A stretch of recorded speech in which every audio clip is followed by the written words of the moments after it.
Hello, everyone. I am Jessica Koch, your host of Profound Professionals. This interview series has been running for almost 8 years now. We feature industry experts from all over the world. They help improve your personal life or they help you grow your business. Today, our guest is Kimberly. She helps people achieve what seems impossible. I'm not a big fan of the word impossible. I'm not pretty sure most things are possible, but she really helps you along the way. She's an author of Scrappy Project Management and actually many more books, and we'll talk about those in a bit later on. But welcome, Kimberly. Thank you, Jessica. Thanks for having me on your show. It is my pleasure. My pleasure. So we thank all of you who are out there who are liking, commenting, and sharing. You just never know whose life you might inspire or who really needs to hear this information. When you hit that share button, you could be someone's hero and really make an impact in the world. And it's just the simple click. We also want you to include what your thoughts are on what we're talking about as we go today. But first, we're going to start with Kimberly sharing with us a little bit of how you began this process of helping people achieve what might momentarily seem impossible to achieve. How did you find that was your journey story? Oh my gosh, Jessica, I grew up in a family where we didn't understand the word impossible. Mm-hmm. We were driving trucks through the woods, getting them stuck in mud and then unsticking them, riding dirt bikes up over the mountains, making dune buggies out of cars we would cut in half and make shorter. We would move the course of a creek from one place to another if it was interfering with our enjoyment down at the boating place we went to. So I just grew up as this crazy, wild animal in this family of people who are like, sure, we can do it, whatever. And I didn't even think about it as impossible. And then as I went into the business world, I was like, well, holy cow, what's going on here? And I realized that, well, part of the reason I could do impossible things is because I didn't realize they were impossible. And I didn't care if I made mistakes. And I was willing to keep going and not give up. Mm-hmm. And that was, thank God, genetically, I was given that gift from my Wiefling heritage. Then eventually I started to put some structure and rigor around that in something called project management. And now I realize, oh my gosh, people don't even do any planning, right? They just start doing stuff. They don't know why they're doing it, who they're doing it for, what exactly is successful. They just get busy. And I'm like, no. We really need to stop, think, organize, plan before going. So it's been over the decades, a realization from genetics in my family to the corporate world of it's not that hard.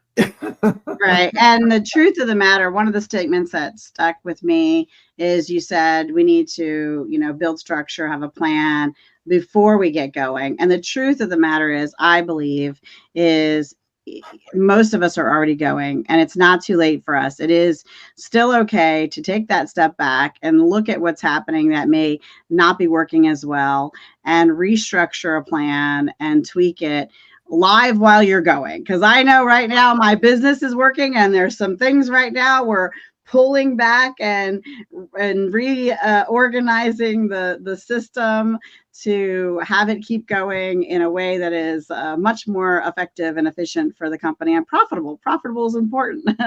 Well, that's called iterating. I live in Silicon Valley. We call failures here a prototype, and it's like just do it again or iterate and improve and learn from mistakes, right? You don't have to say one and done.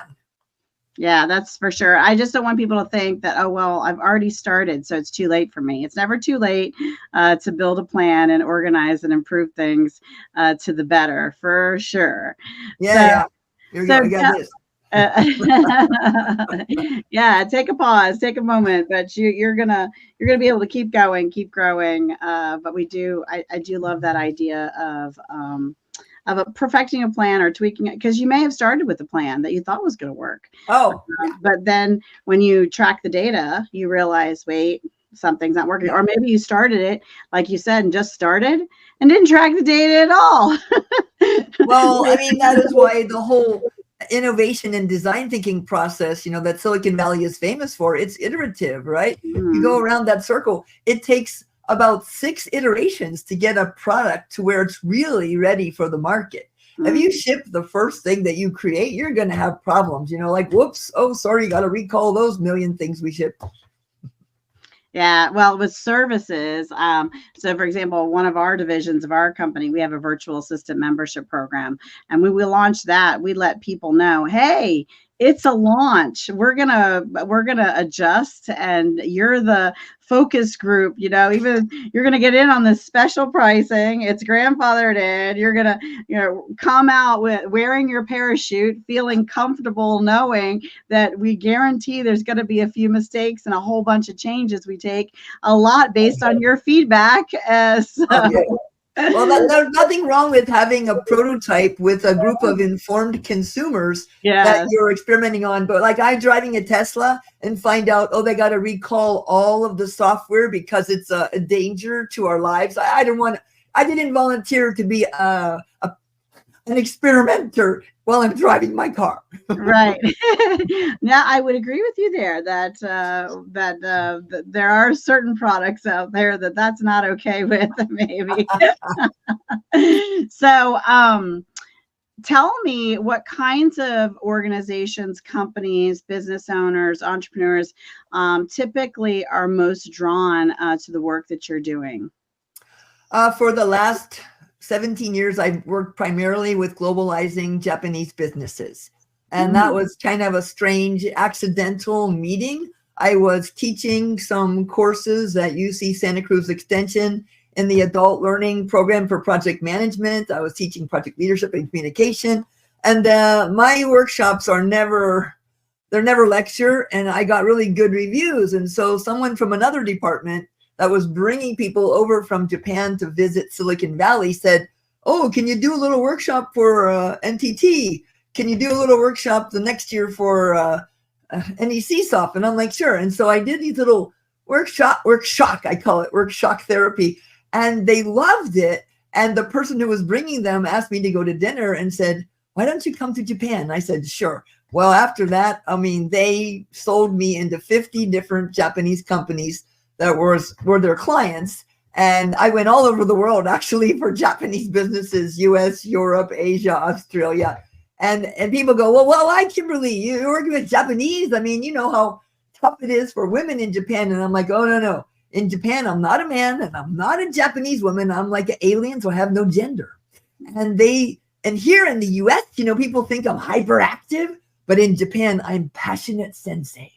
I love it. I also work with small startups, but I have no money, right? So I volunteer, I do support, I mentor for free, or I put a couple of $1,000s into my buddy's startup many years ago and helped him. And we grew that one to $3 million a year in revenue. Okay, no exit, but that's for fun. To pay the bills, I have been working mostly with big global corporations, mostly from Japan and some in Silicon Valley as well. And what kinds of pains do they have when they come and seek out the wisdom of the Kimberly passionate sensei? Well, yeah, good question. So when, if you know anything about Japan, you know that the economy's been kind of flat and having problems and struggling for a long time. And the population is shrinking. It's predicted it's going to go from 125 million to 75 million people in the coming decades. So if you're a company in Japan and you want to grow your revenue, your business in any way, you're not doing it inside of Japan. You got to go outside of Japan. And then you can't just send Japanese people all over the world because there's not enough people to do all the work. Japan's going to have like a 20% worker shortage, according to the Stanford Population Research Institute. So you got to hire crazy non-Japanese people like me, and learn to work with us. So, so what was driving them was they had a choice: change or die. And this is literally what they put in the Japanese newspapers above pictures of me and my rubber chicken advertising this, saying change or die. Now, what you will find out about Japan is they always change when survival is at stake. So and they started to see the changes. And so like one company would do it and they would tell the others. And then pretty soon we got 50 companies over the last 17 years, like I said.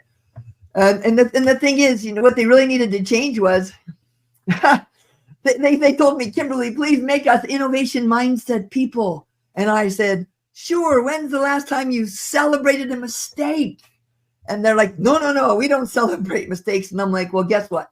In my workshop, you have to make at least 3 mistakes every day or you fail this workshop. And they're like, what? They make mistakes or I fail. I'm like, oh yeah, because in our, Silicon Valley where I live, we call a failure a prototype. The back of the Facebook sign for many years had Silicon graphics on it, a completely dead company. Just to remind people, but you take necessary risks, you experiment, you prototype, you learn from mistakes, and you fail forward. And even Japan has a saying, 7 times fall down, 8 times stand up. I love that. I love it. So do you speak Japanese? I can only speak enough to be polite and to say, I'm sorry. And then they tell me, Kimberly, you say in perfect Japanese, you do not understand Japanese. And I said, well, you say in English, I don't speak English. So I just learned that so I can mess with them. I love that. So people watching and listening right now, a lot of them are, maybe CEOs of United States corporations, large and mid-size. Some of them may be that entrepreneur or solopreneur or smaller business owner.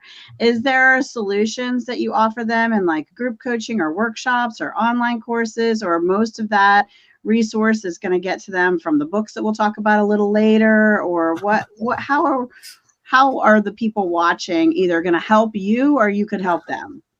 Well, primarily, I have a team of people called Silicon Valley Alliances. This is a team sport.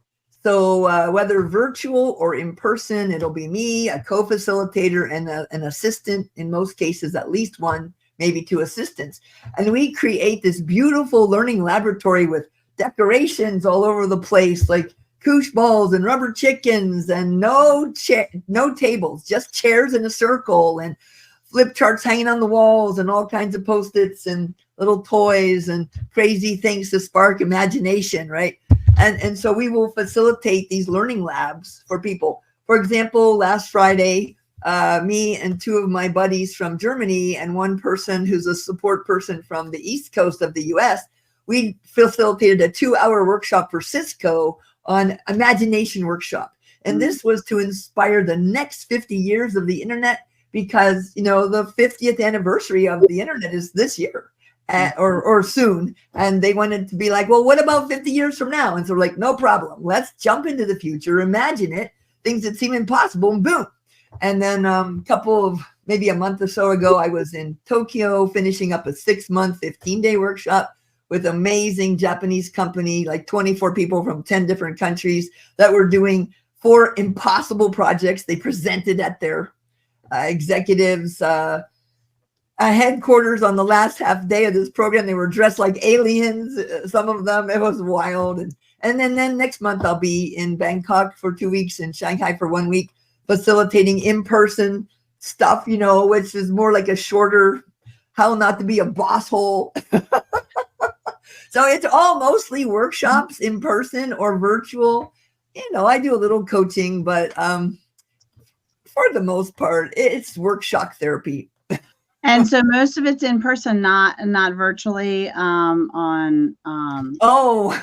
It was all virtual during COVID. We did everything. We did instead of 15 days in person, we did 80 hours virtual over 6 months. And now we're kind of doing hybrid. So we'll do like a 3-hour kickoff in virtual. Then we'll meet for 3 days in person. Then we'll do 2 3-hour sessions in the next month or so to follow up. So hybrid has, taken over, but you really can't compete with this in-person stuff. Although if you see my team virtually, you'll be like, that's amazing. I mean, literally one guy, we did an 8-hour workshop online for the Project Management Institute. And at the end of the day, this one guy says, wow, this is the most fun birthday I've ever had. And I'm like, this is your birthday? And here he is hanging out at the after party. I told him, get off of this Zoom and go and have some fun. People. go touch a real human. When you were talking about the anniversary of the internet, and imagining what it would be like 50 years from now, the top 3 things I thought of how it will change is I would be able to put my hand on the screen, and your hand and mine would be able to feel that human connection, and that I would be able to smell the cinnamon cookies that we're baking in the background, and that, there would be more senses innovated into the experience of the online world. Oh yeah, that's happening. All these little goggles and stuff where you can interact and visually be in it. Well, they're actually, over 10 years ago, I went and visited a place that was doing the smell thing that you mentioned. They had all these little vials of scents, and depending on what was happening on the screen, they would release certain amount of these molecules so you could smell what you should smell when you're walking through the forest or when you're going through a field of flowers. And then the whole touch thing. Yeah, there are suits right now you can purchase, and they're trying to use some of this stuff to help people who are paralyzed or who lost their limbs, right? And I saw one guy who was paralyzed, complete body paralyzed from ALS, and he used to be a DJ, and they rigged up, NTT was showing how they rigged up sensors to where he could kind of twitch his neck or his arms so he can control his avatar, and he could be this wild DJ again. And I saw that guy in his wheelchair smiling so big. So it's not just for us, it's for people to regain their capability, right? Well, and even with how beautiful that is, and boy, is that beautiful. I just, that is a good story, Kimberly. I love the power technology has to improve the human condition in some cases. But one of the other applications I think of is so many people are either for mental health reasons or situational reasons, homebound or lonely, or, that I feel like one of the greatest diseases in our country is loneliness, or in the world. People can be standing in a crowd of 1 billion and still feel like the loneliest person on the planet, and I think that, so many of those lonely individuals have found a comfort level on Zoom and a place where they can wander, but it doesn't completely fill the human experience. And as much as I want them to have a human being hugging them, that might not be what they want, right? So just the baby steps of healing and having that technology available is cool. I don't know if you noticed, but loneliness has been declared an epidemic in our country. It is actually an epidemic of loneliness. You're absolutely right. And the cool thing is some of these AI large language models have been used as chatbots to help do psychotherapy for people. And it is not perfect in every way, but they found that the chatbots listen better than a normal therapist, and they have greater empathy. So I'm like, because I remember I have gone to therapists over the years, and they weren't always helpful, I remember having to stop going to one because when I told my story to him about my life, I think it really depressed him, and I was worried that he was going to be damaged by it. And another guy actually tried to tell me, well, your concerns aren't valid. You shouldn't be worried about this. And I'm like, thank you. You need a new job is what I'd say. But I often tell my husband, I'm so empathetic that I could not do social work or therapy work, because as much as I've gotten good in practice and meditation and different things of kind of and when I speak or teach to especially a really large audience, I've learned techniques of, and for better explanation, learning to emotionally zip myself up in protection so that I don't, get too affected or too drained or too whatever. I keep my energy and I don't lose it and feel worn out at the end. I feel energized instead, right? Because there's a way to process yourself when you're doing those experiences. But yeah, it's super, super fascinating. One of the other things I was going to share, we're talking about this human experience and chatbots having more empathy and things. I remember watching, I was at a conference and I was speaking. I don't think I was keynoting on that one, but I was a main speaker on the stage there for their annual conference, and I'm in the hotel room, and I have a terrible time sleeping in hotel rooms. So I scanned through and I watched a documentary, and I wish I could remember the name of the woman, but she either had like an Asperger's or autism or whatever, and she had helped invent this hugging machine, and I thought how exciting that, because they have a hard time with human hugs, right? In some cases. And I thought how fascinating and kind of exciting too, because, everybody needs that. It just goes to show you need that feeling of hanging in a hammock sometimes, I guess, that cocoon, that embrace. It's just really all very fascinating to me. Well, I mean, I'm a physicist by education. I got a master's in physics and I love science, and I like to look at the data that's behind this stuff.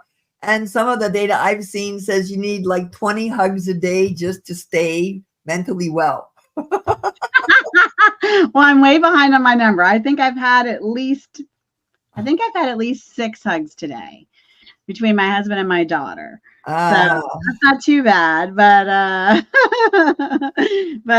20, wow, that's a lot of hugs. Yeah, I mean, well, and like, of course, and I'm working in Japan a lot. The people in Japan, they don't touch, they kind of bow and stuff. Yeah. So I was working with one global team from Daiichi Sankyo Pharma, and all these really amazing, senior researchers and brilliant people. And I tried to hug one, and he gave me this kind of like body far apart hug. And I said, hey, dude, you're in a global leadership development program, this 6-month program we were doing for them. In some global places in the world, men hug each other and they kiss 3 times. I mean, come on, man, don't be giving me that kind of hug. And so he looked at his colleague, and they grabbed each other, they hugged body to body, and they kissed 3 times. And then they said, hey, Kimberly-san, if we like it, can we kiss more than 3 times? I'm like, go ahead, as much as you want. Yes. Yeah, there's something powerful about a hug for sure. So anything about the business piece that we didn't cover yet before we move into your business tip for the day? Yeah, so for my business, what people need to understand is I'm a technologist. I was trained as a physicist, educated that way. I worked in engineering for many years, and I can tell you, I thought this kind of stuff that I do now, I thought, like my engineering colleagues, some of them think this is touchy-feely crap. Human skills. We didn't value it, It's like, and then I started to look at the data and go, oh my gosh, the over 80% of projects fail for completely preventable and avoidable reasons. And it's all human skills and building relationships and goal clarity and communications. And so over the decades, I had to change. I mean, I was horrible. I would not have wanted to work with myself when I first started working in engineering, because all I cared about was getting stuff done, like my family taught me. But then I realized, oh my gosh, we have to get things done through relationships with people. Yeah. And that was really hard for me, Jessica. And that's why I love what I do now, is bring the human skills together with the technical skills and the business processes to get stuff done predictably, repeatedly, and optimally, not by accident you happen to do something and it succeeds. Mm-hmm. So your tip is to remember to humanize the process? I think my tip would be that it's the people, stupid. It's not the stupid people. We got to remember that. The human beings, this is a team sport. We got to work with human beings. Yeah. I'm sorry. AI will totally love it, augment, and support much of what we do. And eventually we are going to have to interact with other human beings. We better figure out how to do that more effectively as leaders and as true teams and organizational cultures that don't suck your will to live. Yeah, I told some of the business community that I was teaching and training that, that were very anti-AI. They were like, no, this takes out all the relationship and all the things with it. And I said, look, think of it like this. It's like a soup starter or that the sourdough bread starter. It gets you going, and then you humanize it, and you put your details and your personal touch and your sprinkle of special spices, and ingredients into it, and it becomes yours, and it serves you and your community much, much better. So. Well, I've heard all that too, all the whole danger. I'm like, you know what? A hammer is dangerous. You can kill somebody with a hammer, or you can build a house with it. These are tools, and they need to be used with care, used properly. But what I like to show people, there's this very famous picture of a lung x-ray. Just search on image search on your internet for lung x-ray, gorilla. And there's an x-ray that has a little gorilla in the upper right-hand side. And they showed this to a bunch of radiologists. Over 80% of the people they showed it to, these professionals who are radiologists who are supposed to read x-rays, didn't see the gorilla. Now, how do you not see a 1 inch tall, 2.5 centimeter gorilla in an x-ray? So I'm looking for AI assisted expertise. And it would be just a funny joke about a gorilla, except 3 years ago, one of my really good girlfriends died of breast cancer after a radiologist missed a 3-inch tumor, like 8 centimeter tumor. They didn't see it because it wasn't the typical kind. So I love AI assisted when it's a tool used properly. Yeah, tool used properly. That's a very good point. And the other thing I loved about what you said earlier that I'll comment on before we go into talking about the cause that you care about is communication. And, the people matter most. People matter most is one of my quotes. And my husband and I decided, based on an incident, that I won't take up your time featuring you, but I will share as a video later. So keep an eye out for this if you're watching and curious.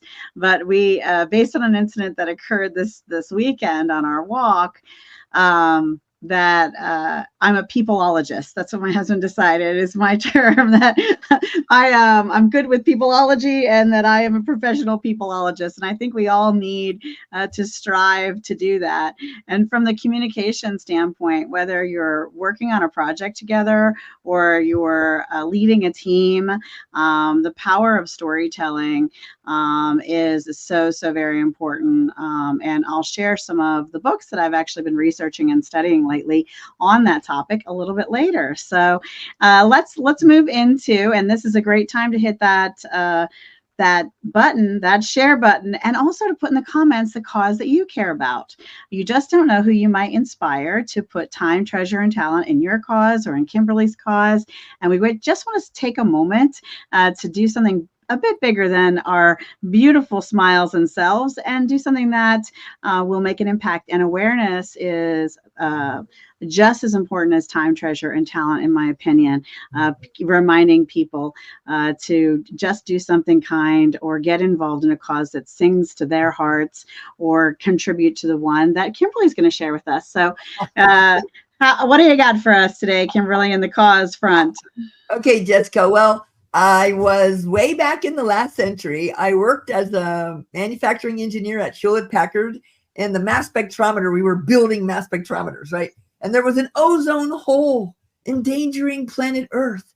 And we were told, drive ozone depleting chemicals out of the supply chain. Don't buy anything from any company who uses ozone depleting chemicals, and don't buy anything from anybody who buys anything from anybody who uses it.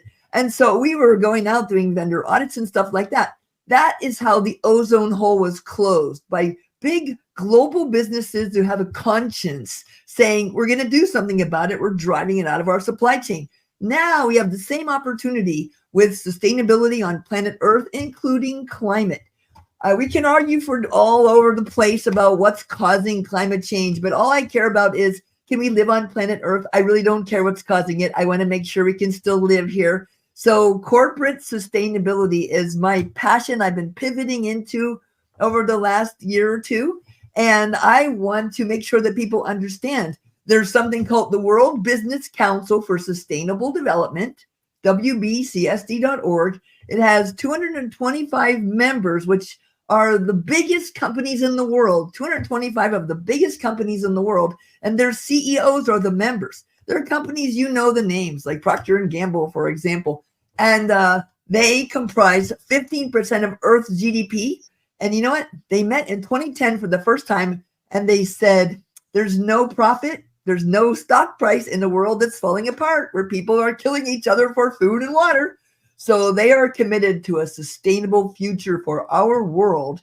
And these businesses have a business reason to make this world sustainable. Governments can fight and then shoot bombs and missiles at each other, but corporations do not benefit from that kind of crap. So World Business Council for Sustainable Development, please check out their Vision 2050, their Action 2020 reports, and what they're doing now, because this is the future of our world, a sustainable life on planet Earth, because big global corporations see it as highly profitable that Earth does not collapse. Yes, I'd say that that's a pretty important goal to focus on. And it's nice to know that some of the minds with massive amount of resources behind them are putting this puzzle to the table to move the pieces around and see what they can do to come up with creative and productive solutions for all of us. So I super love that. Now, everyone knows who's been following me, and this may be your favorite part of the show, and we're looking for the names and titles of the books that you love and inspire you. So stick those in the comments. Make sure you're sharing and liking. Share with us all of the things that are on your mind as you watch the show. And we're going to ask Kimberly to share a book with us that inspired her personal life or helped her grow her business. Well, I'm going to go back to my physics roots again. There's a book from long ago called The Evolution of Cooperation. Now, you might think this is a negotiation book. No. This is about insects and birds and fish, and how, you know, they all, like fish, all swim together in a school, or birds, they flock together. There's no CEO bird. There's no bird organization chart. They don't have bird planning meetings. This spontaneously emerges from chaos to complexity to emergent behavior, and it doesn't require anything but some simple operating principles of how we engage with each other. I want to find more ways to do that in the business world. The simple example is I went to a conference. I threw out a puzzle, a 1,000-piece puzzle on this table. Boom. And I put the box there with the picture, and I just left it there. People were building that puzzle all throughout the conference. They were missing the talks to build that puzzle. I didn't tell them build the puzzle. They spontaneously self-organized it. That's the kind of thing that I aim to create in organizations, self-organizing principles where what you want to do, the desired behavior, is the easiest and the most fun. Yeah, I love the example of a puzzle, and I always use that instead of a challenge or a problem, because puzzles are fun and solvable, and people will go out and buy puzzles. So thank you for sharing the book. That is wonderful. Yeah. And you are, as we mentioned in your original introduction, an author, but Scrappy Project Management is just one of many, many books, I believe, that is in your list of claims to fame. So share with us a little bit about some of your books there. Well, I wrote Scrappy Project Management because I noticed at the end of every project, when they have this so-called lessons learned meeting, you know, where you talk about what went wrong, it was always the same. And I said, well, if they're lessons learned, shouldn't they be different? And so I wrote here, let's not do these 12 stupid things again. And I put that in there. And then the Japanese translated it into Japanese. I can't read it because I don't read Japanese. And then over the years, I was working on more organizational cultures. And so I wrote this workbook on inspired organizational cultures. It's Japanese and English, based on an article I wrote about how to transform your organizational cultures through stories. You were talking about storytelling, stories from the past, stories from the present, stories from the future. It's so amazing. Yes. And go ahead. And then I have this, I was kind of, at some point I said, hey, look, I know lots of great women. Let's get them all to write one chapter of a book. So we wrote Scrappy Women in Business, and we told the stories of normal women who have gone on to do amazing things in the business world, right? And I think that was powerful. And then during COVID, we wrote this one with a bunch of my consulting buddies called Turning Ideas into Impact, about how the Silicon Valley mindset can actually transform our lives, our world. And that was really fun. And I won't go into detail about the other ones, but then these people started writing to me, hey, Kimberly, I'm scrappy. Can I write a scrappy book? So we have 4 other scrappy books in the series written by other friends and colleagues of mine. Check it out. Just type in scrappy on Amazon. You'll find some of them. And then what about Scrappy Project Management? Is that the most recent? Oh, that's my big one. No, that's not the most recent. That was the first one I ever published. And it got me invited to Australia for 4 times and to the parts of the world like Slovenia and places I couldn't have imagined to speak at conferences. You know, you do keynotes, and so I do keynotes. Yeah, once I went to, maybe not as exotic places as you, but once I actually spoke at a university in Kalamazoo. Kalamazoo, oh my gosh. The wildest place I think I ever went was Armenia.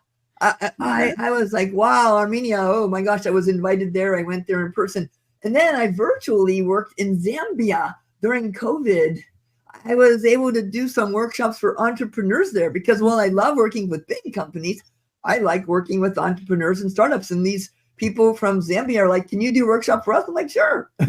Why not? And I think the thing that stuck out with me, I just kept giggling to myself, is Timbuktu and Kalamazoo. And I was headed to Kalamazoo. And I'm pretty sure that the next stop was Timbuktu. And let me just tell you, one of the 2 big impactful things I remember from that speaking opportunity. Well, there's actually a lot, but 2 I'll mention now. One was rode a regular commercial airline to the main area, but then had to walk out onto the airport itself on the airstrip, and they pulled down a ladder and had to walk up into what I'm pretty sure was a wind-up toy plane to get to the final destination and the last leg of this trip. So I was very nervous about that. But one of the really amazing things about this community that I learned while I was there was that the community had come up with a formula and a way that everyone and the businesses and some of the high-end wealth people in the community and just the residents made sure that every public school student who went to school in their community received a free ride to college. And I thought, if this little town of Kalamazoo can figure out the formula to do that, this could be replicated across the country. So it's interesting how, and Silicon Valley gets all this credit for all these brilliant minds and brilliant ideas and things. And I think that's fantastic. But in all corners of our country and on our planet, there is amazing things happen. If we could just make sure that blueprint was duplicatable, I think we could spread some more of that amazingness all over the world, Well, if you use catalytic mechanisms like in this book by Robert Axelrod, The Evolution of Cooperation, it can spread. That's the whole thing about these catalytic mechanisms, that you design something that it creates the next thing and the next thing, and then it automatically grows. You don't need to push it. And I did promise, and I will mention these books really quickly. And I typically don't do this, but because of the communication and because I'm so engrossed in these books right now, I'm going to share a couple communication books. And interesting enough, one of them, one's called 5 Stars, mentioned how especially engineers and tech and code writers and SaaS are going to really need that storytelling skill, because the individuals who have both the high level skill set and this fantastic ability to communicate and share their story are the ones getting the highest dollar pay and most sought after. The companies are competing for them, and AI is certainly not taking their jobs, right? Especially if they can communicate stories well. So a couple of the books that I've read recently studying on this process, and I'm by no extent the expert, just looking to fine tune some of my own skills and always trying to improve myself, are Talk Like TED, Storyteller's Secrets, 5 stars. Those are all written by Carmen, I think it's Gallo. And then Stories That Stick by Kendra Hall. And matter of fact, my book club and I are about to go through that one, dissect it, and begin doing the exercises and building the stories and practice sharing and presenting the stories to one another, because I don't feel like in our lives we can get better at this and without continuing to practice. And it's one of those things you could just continue, like you keep exercising till the day you die. I think you can keep improving your communication skills. And I mean, when I say you, I mean me. We can keep improving our communication skills as we go. Oh yeah, stories are powerful. I mean, there's amazing examples of that. Long ago, there was a guideline of like, here's how to tell a great story. 4 things: situation, opportunity or problem, action, result. If you put those 4 things into 4 sentences, you can get a story that will stick in people's brains, right? And it helps if you start with something that is provocative, that hooks their attention, right? And makes it personal for them. And then it ends with a call to action. And we use this approach in all of our workshops when we need to present to executives and we need their sponsorship and support to turn these wild, impossible ideas into reality. We got to tell a story that sticks.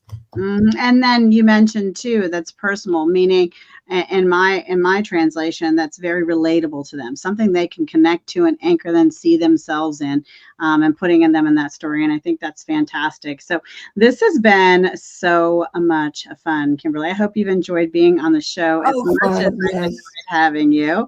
So if you're watching and you're thinking, and you just might be, hey, I'm an industry expert. I could improve someone's personal life. I could help a business grow and succeed and work better.